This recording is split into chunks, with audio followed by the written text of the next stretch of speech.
بسم اللہ الرحمن الرحیم۔ آغاز سفر، سبق نمبر 9۔ نبی وسیلہ الہی۔ خالق اور مخلوق کے مابین وسیلے کی ضرورت کیوں ہے؟ خالق اور مخلوق کے مابین وسیلے کون ہیں؟ پیغمبروں کے بارے میں ہمارا موقف کیا ہے؟ اللہ اور اس کی مخلوق کے درمیان وسیلہ کیا ہے؟ جب کوئی ننھا معصوم اس دنیا میں آنکھ کھولتا ہے تو والدین کو بڑی خوشی ہوتی ہے۔ وہ اسے پیار و محبت کرتے ہیں اور اسے دودھ پلاتے ہیں۔ وہ اس کا ہر طرح سے خیال رکھتے ہیں، یہاں تک کہ وہ مضبوط اور قوی ہو جاتا ہے۔ جوں جوں وہ پرورش پاتا ہے اور اس کے دانت نکلتے ہیں، والدین کی خوشیوں میں اضافہ ہو جاتا ہے۔ جب بچہ بولنے کی کوشش کرتا ہے تو وہ اسے بولنا سکھاتے ہیں۔ سب سے پہلے الفاظ جو اسے بولنا سکھاتے ہیں وہ عموماً ماما اور بابا ہوتے ہیں، اور جب وہ پہلی مرتبہ یہ الفاظ بولتا ہے تو ان کی خوشی و مسرت کا ٹھکانہ نہیں رہتا۔ پھر وہ پوری طرح سے اس کی دیکھ بھال کرتے ہیں اور اسے زندگی کی مشکلات برداشت کرنے کا اہل بناتے ہیں۔ اس وجہ سے وہ اس کی تعلیم و تربیت کا بھی بندوبست کرتے ہیں اور اسے مطلوبہ اخلاقیات سے آراستہ کرتے ہیں تاکہ وہ زندگی گزارنے کے طور طریقے سیکھنے کے بعد خوش اسلوبی سے اپنے امور سر انجام دے کر اعلیٰ مرتبے پر پہنچیں۔ اس طرح وہ بہترین اور جامع نتائج حاصل کرے تاکہ وہ دنیا کی بھیڑ میں اپنی حیثیت کو برقرار رکھنے میں کامیاب ہو جائے۔ اور وہ ذات جو اپنی مخلوقات میں سے بنی نوع انسان کی اس سے بھی بہتر دیکھ بھال کرتا ہے وہ اللہ عز و جل ہے۔ اس نے انسان کے والدین بنائے تاکہ انسان کی جسمانی حفاظت ہو سکے اور اس کی مادی نشو و نما کا خیال رکھا جائے۔ وہ ذات جس نے اس وجہ سے انسان کو پیدا کیا کہ وہ اس کی معرفت حاصل کریں، وہ اس امر کا سب سے زیادہ حقدار ہے کہ وہ انسان کے لیے ایسا رہنما بنائے جو اسے اپنے خالق کی طرف رہنمائی کرے اور اس کی روحانی اور دینی حوالے سے نگرانی کرے، جس طرح اللہ نے اس کی دنیاوی دیکھ بھال کے لیے والدین بنائے ہیں۔ اللہ تعالیٰ یہ پسند فرماتا ہے کہ لوگ اس کی معرفت حاصل کریں اور وہ ان کے ساتھ ایسے بات کرے جس طرح ماں اپنے بچے سے بات کرتی ہے اور اس سے سرگوشیاں کرتی ہے۔ اس لیے کوئی واسطہ ضروری ہے کہ جس کے ذریعے سے وہ ان سے کلام کرے، جس طرح سے ماں اپنے بیٹے سے پیار و محبت کا اظہار کرنے کے لیے اپنی زبان کو وسیلہ بناتی ہے۔ اسی طرح اللہ تعالیٰ بھی لوگوں سے سچی زبان سے بات کرتا ہے، اور وہ زبان صادق انبیاء اور رسول ہیں جن کے ذریعے سے اللہ تعالیٰ اپنا کلام مخلوق تک پہنچاتا ہے، ان سے کلام کرتا ہے اور ان سے اس انداز میں گفتگو کرتا ہے جس طرح ماں باپ اپنے بچے سے گفتگو کرتے ہیں۔ اور چونکہ لوگ انسان ہیں اسی لیے ضروری تھا کہ انبیاء اور رسل بھی انہی میں سے ہوں تاکہ وہ ان سے اجنبیت محسوس نہ کریں، اور اس کے سوا ان کے پاس کوئی ذریعہ نہیں کہ وہ ان سے مانوس ہوں اور ان سے میل جھول رکھیں۔ لہٰذا اللہ تعالیٰ نے انہی میں سے انبیاء اور رسل بھیجے جو ان کے سامنے اللہ کی آیات تلاوت کرتے تھے۔ امام صادق علیہ السلام سے روایت ہے کہ جب ایک مادہ پرست نے آپ سے سوال کیا کہ انبیاء اور رسل کو کس نے مقرر کیا، تو آپ نے اس کے جواب میں فرمایا، بے شک جب ہمیں یہ باور ہو گیا کہ ہمارا ایک خالق ہے جو اپنی تمام مخلوقات سے افضل ہے، اور وہ خالق حکمت و دانائی والا بلند و برتر ہے، اور یہ ضروری نہیں ہے کہ مخلوق اس کا مشاہدہ کرے اور نہ وہ اسے اس طرح محسوس کریں کہ وہ ان کے روبرو ہو اور مخلوق اس کے آمنے سامنے ہو اور وہ اس سے بحث و مباحثہ کریں، تو یہ ثابت ہوا کہ اس کی مخلوق میں اس کے کچھ نائبین ہیں جو مخلوق اور بندوں کو اس ہستی کے بارے میں خبر دیتے ہیں، ان کی مفادات کی طرف رہنمائی کرتے ہیں کہ جن کے حصول میں ان کی بقا ہے اور انہیں ترک کرنے میں ان کی تباہی ہے۔ اس سے ثابت ہوا کہ پیغمبر اللہ کی مخلوق میں سے اس کا نائب ہوتا ہے اور وہ انہیں تعلیم دیتا ہے، زیور ادب سے آراستہ کرتا ہے، ان کی تربیت کرتا ہے اور انہیں خالق کی معرفت عطا کرتا ہے۔ وہ ان پر اللہ کی طرف سے حجت ہوتا ہے جو انہیں گمراہ ہونے سے بچاتا ہے۔ یہی وجہ ہے کہ اس کا دیانتدار ہونا ضروری ہے تاکہ وہ بغیر کمی پیشی کے پیغام الہی پہنچائے اور اس کی صداقت ظاہر ہو۔ اس کا مطلب یہ ہے کہ وہ معصوم عن الخطا ہو اور اسے اللہ تعالیٰ کی طرف سے ایسے معجزات عطا کیے گئے ہوں۔ انبیاء کیا کہتے ہیں؟ اللہ عز و جل فرماتا ہے،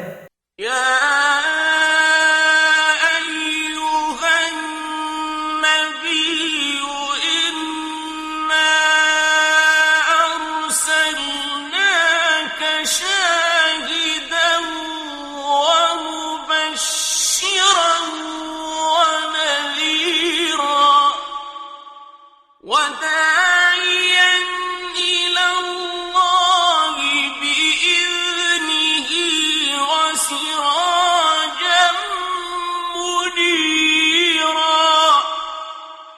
پیغمبر ہم نے تمہیں گواہی دینے والا، خوشخبری سنانے والا اور ڈرانے والا بنا کر بھیجا ہے، خدا کی طرف بلانے والا اور چراغ روشن بنا کر بھیجا ہے۔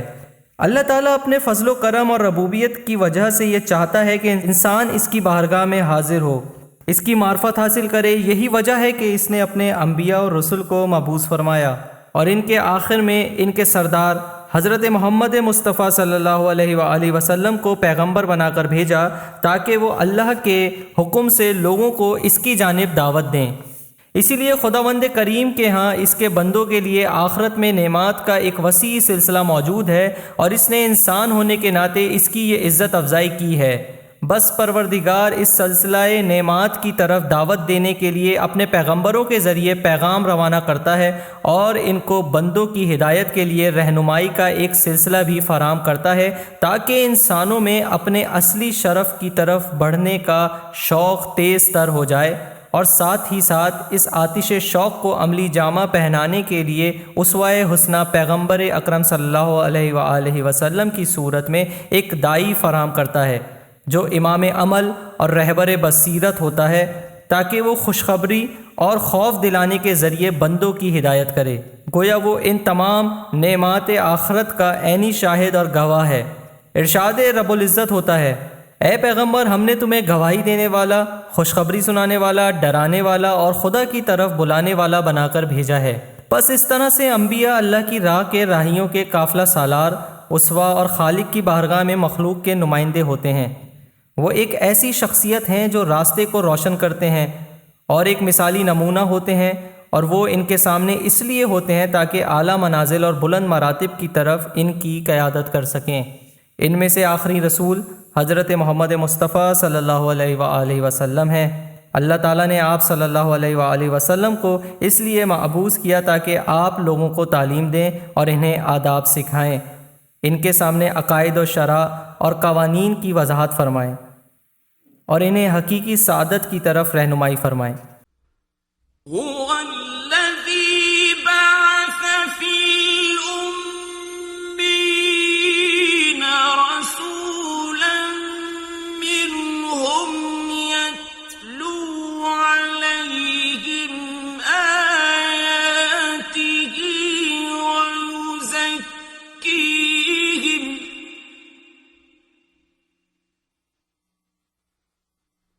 ويزكيهم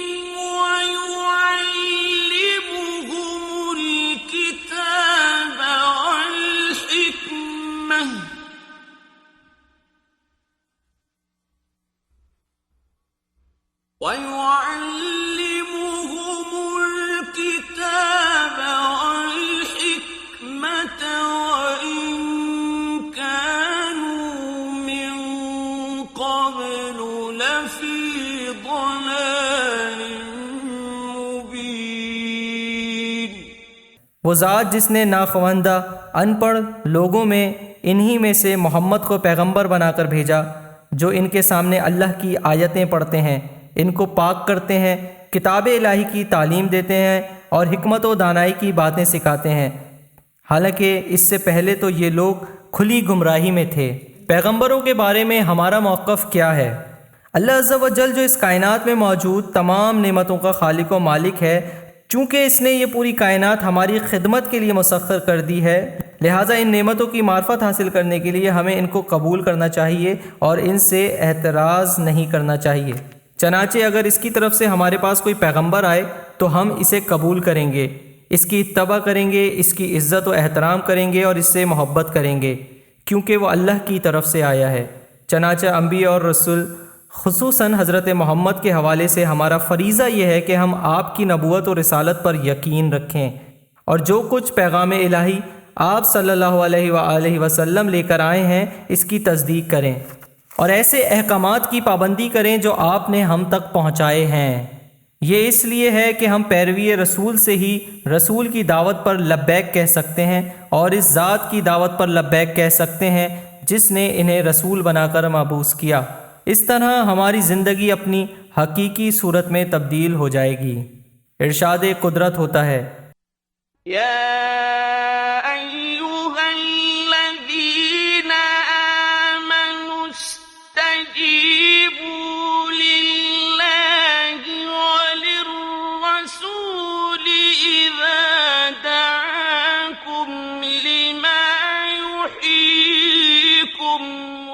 اے ایمان والوں، اللہ اور اس کے رسول کا حکم قبول کرو جب رسول تم کو ایسے کام کی طرف بلاتے ہیں جو تمہیں حیات جاودان بخشتا ہے۔ اور جو شخص پیغمبر کی دعوت پر لبیک نہیں کہتا، در حقیقت وہ رسول اللہ کا احترام ہی نہیں کرتا، اور نہ وہ آپ صلی اللہ علیہ وآلہ وسلم کی رسالت پر ایمان رکھتا ہے، اور نہ ہی آپ کے احکامات پر عمل کرتا ہے، اور نہ ہی آپ کی سنت کی پیروی کرتا ہے۔ وہ شخص اندھا، بہرا اور عذاب میں مبتلا ہے، بلکہ اس کی صورتحال مردے سے بھی بدتر ہے۔ ارشاد قدرت ہوتا ہے، ومن أعرض عن ذكري فإن له معيشة ضنكا ونحشره يوم القيامة أعمى۔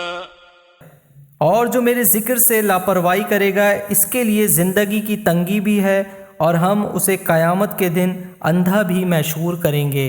اس کی وجہ یہ ہے کہ جس شخص کو دنیا میں بصارت، آنکھوں جیسی نعمت سے سرفراز کیا گیا ہو اور وہ صحیح راستے پر چلتے ہوئے اس سے استفادہ نہ کرے تو اس کی مثال اندھے کی سی ہے جسے بصارت کی نعمت سے محروم رکھا گیا ہے۔ چونکہ اللہ تعالیٰ نے ہمارے لیے انبیاء اور رسولوں کو بھیجا ہے جن کے ذریعے ہم حق و باطل میں تمیز کر سکتے ہیں، اور ان کے ذریعے ہم غلط اور صحیح کی شناخت کر سکتے ہیں، اسی لیے اللہ تعالیٰ نے ہمارے لیے ایسی شخصیت کو مبعوث فرمایا حق و باطل کے معاملے میں ہماری رہنمائی کرتی ہے۔ چنانچہ اگر ہم پیغمبر اور قرآن سے روگردانی کریں گے تو ہم اس اندھے کی مانند ہو جائیں گے، اور اس کا انجام یہ ہوگا کہ آخرت میں بھی اندھے ہی رہیں گے۔ اللہ تعالی ہمیں اور آپ سب کو اس برے انجام سے محفوظ رکھے۔